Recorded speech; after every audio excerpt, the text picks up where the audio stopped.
আচ্ছা, আমরা যদি সাইবার সিকিউরিটির ক্ষেত্রে এআই এর প্রয়োজনীয়তা এই বিষয়গুলো নিয়ে আলোচনা করি তাহলে আমাদের শুরুতে আমাদের টাইপ অফ সাইবার অ্যাটাকস নিয়ে আলোচনা করতে হবে অথবা জানতে হবে আই শুড সে। ওকে, প্রথমে একটা বিষয় এখানে খেয়াল করেন, বলা হচ্ছে পলিমরফিক ম্যালওয়্যার। এখানে এই শব্দের সাথে মোটামুটি সবাই পরিচিত, তাইলে আমরা এটা নিয়ে একটু আলোচনা করতে পারি।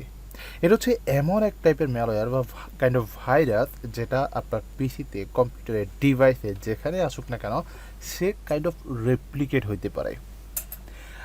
আবার তার অন্য একটা ধরন আছে, সেটা হচ্ছে কি, ধরেন কোন রাতে সে অ্যাটাক করলো বা আছে, হ্যাঁ, বা সামহাও সে একটা থেকে অন্য একটা ফাইলে সে ট্রান্সফার হয়েছে, বাট প্রবলেমটা হয়েছে কি, তার যে ধরন সেটা চেঞ্জ করতে পারে কিছুর উপর বেস করে, আপনার সিকিউরিটি বা অ্যান্টিভাইরাস এগুলোর উপর বেস করে। আমরা এটাকে উদাহরণ হিসেবে দেখতে পারি গিরগিটির সাথে। গিরগিটি কী করে, সে সময় সময় রং পরিবর্তন করতে পারে। এ ঠিক পলিমরফিক ম্যালওয়্যার টাইপের যে ম্যালওয়্যারগুলো আছে এগুলো হচ্ছে সেম। সে কী করে, অ্যান্টিভাইরাস কী করে, সাধারণত ম্যালওয়্যারকে সে ডিটেক্ট করে এটার অ্যাকশন নিতে পারে, তাই না? এই টাইপের ম্যালওয়্যারগুলো, পলিমরফিক ম্যালওয়্যার, এগুলো কী করে, এগুলো সাধারণত তার যে ধরন সেটা পরিবর্তন করতে পারে উইদাউট কোডকে চেঞ্জ করা ছাড়া। হ্যাঁ, তার নিজের মতো করে চেঞ্জ করতে পারে, যার ফলে ট্রেডিশনাল যে অ্যান্টিভাইরাসগুলো আছে সেগুলো দিয়ে এটাকে ডিটেক্ট করা অনেক অনেক অনেক বেশি কষ্টসাধ্য। এটা ছাড়াও আরও কিছু টাইপ অফ অ্যাটাকস রয়েছে যেগুলো নিয়ে আমরা ভবিষ্যতে একটা ওয়ান বাই ওয়ান প্র্যাকটিক্যালি আলোচনা করব, যেমন জিরো এক্সপ্লয়েটস, হ্যাঁ, এই টাইপের বিষয়গুলো। ফিশিং নিয়ে আমরা পরিচিত, তাই না? কাইন্ড অফ লাইক লিঙ্ক অথবা অন্যান্য কোনো কিছুর মাধ্যমে অ্যাক্সেস নেওয়া, কেমন? ওকে, এখন যেহেতু আমাদের দিনের পর দিন যত দিন আসছে আমাদের কি হচ্ছে, অনেক বেশি ডিভাইসগুলো অ্যাভেলেবেল হচ্ছে। আগে যদি এবার আমাদের 500 হয়তো ডিভাইস, এখন হচ্ছে 5000, 5 লক্ষ হয়ে যাচ্ছে সময়ের সাথে সাথে, তাই না? আপনি আমাদের বাসার কথা চিন্তা করেন, আমাদের বাসার মধ্যে এখন কি আছে, ওয়াইফাই আছে, আমাদের স্মার্ট হোম যে সিস্টেম এটার মধ্যে আমাদের router, smart light, AC, TV, fridge, কত কিছু, সবগুলোর সাথে এখন এআই যোগ হচ্ছে।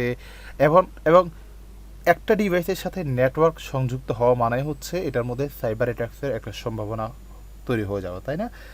আচ্ছা, তাহলে যেই পরিমাণ আমার ডিভাইস কি হচ্ছে বৃদ্ধি পাচ্ছে, ওই অনুযায়ী তো আমার স্কিল পার্সন নাই, তাই না? সো এটাকে একটু আমরা মাথায় রাখবো যে shortage of skill cyber security professionals. Okay, তাহলে এটা কিন্তু আমাদের একটা কাইন্ড অফ মোটিভেশন হইতে পারে সাইবার সিকিউরিটি শেখার জন্য। এবং এটা জাস্ট ট্রেডিশনাল সাইবার সিকিউরিটি শিখলে হবে না, অফকোর্স এটার মধ্যে যতক্ষণ পর্যন্ত আমরা এআই প্র্যাকটিস করবো না ততক্ষণ পর্যন্ত এটা খুব একটা বেশি ভালো রেজাল্ট দিবে বলে আমার মনে হয় না। কারণ হচ্ছে কেন, কারণ এই টাইপের যে ম্যালওয়্যারগুলো আছে সেগুলো ছাড়াও আরও অনেক অনেক টপিক আছে, অনেক অনেক অ্যাটাক টাইপস আছে যেগুলো আমরা এআই দিয়ে খুব সহজে করতে পারি, আমরা আরও নিখুঁতভাবে করতে পারি। কেন?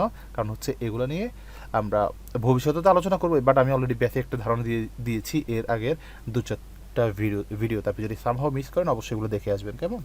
মানে এআই আমাদের কী কী কাজ করে দিতে পারে সেগুলো একটু দেখে আসবেন। এনিওয়ে, আমরা সাইবার সিকিউরিটি অ্যাপ্লিকেশনকে, এআই ইন সাইবার সিকিউরিটি সে এটাকে আমরা দুইটা ভাগে ভাগ করতে পারি। একটা হচ্ছে হাই কমপ্লেক্সিটি আর একটা হচ্ছে লো কমপ্লেক্সিটি। কেমন? হাই কমপ্লেক্সিটি বিষয়টা কি, এটা হচ্ছে ম্যালওয়্যার ডিটেকশন এবং অটোমেটেড ইনসিডেন্ট রেসপন্স। ওকে, তাহলে এটা হচ্ছে কি হাই কমপ্লেক্সিটি, মানে হচ্ছে ম্যালওয়্যার ডিটেকশন। এটা হতে পারে জাস্ট ট্রেডিশনাল অথবা এর আগে আমরা যে টাইপ নিয়ে আলোচনা করছিলাম সেই টাইপেরও হতে পারে। অর্থাৎ অটোমেটেডভাবে যদি কোনো কাজ হয় বা একটু কমপ্লেক্স যদি হয় তখন আমরা সেগুলোকে হাই কমপ্লেক্সিটি বলবো। আর যদি সাধারণত আপনার ট্রেডিশনাল ওয়েতে হয় তখন আমরা এটাকে কী বলবো, লো কমপ্লেক্সিটি। উদাহরণ হিসেবে বলতে পারি ফিশিং, হতে পারে এটা এসআইএম, ইনহ্যান্সমেন্ট, এগুলো হতে পারে, কেমন?